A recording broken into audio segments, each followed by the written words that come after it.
все владельцы Нивы столкнулись с такой проблемой, как скрип дверки багажника.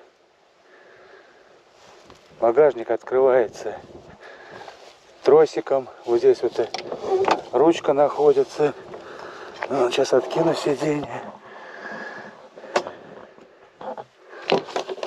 Вот она, ручка для открытия багажника. Как от этого можно избавиться? Есть два варианта.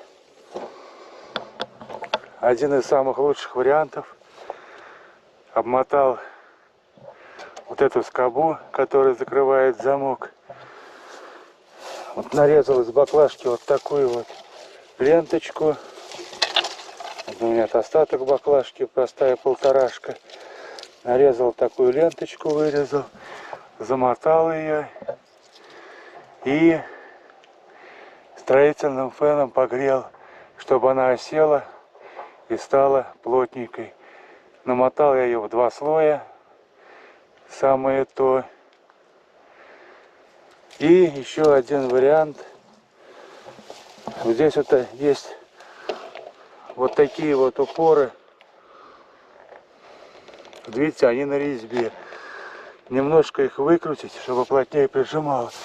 И с другой стороны тоже есть такой же упор. Вон, видите, резьбу. Отрегулировать их, ну и тоже помогает. Но я использовал оба варианта. И упоры отрегулировал, и намотал скобу. Проблема исчезла сама собой. Ну а теперь всем пока.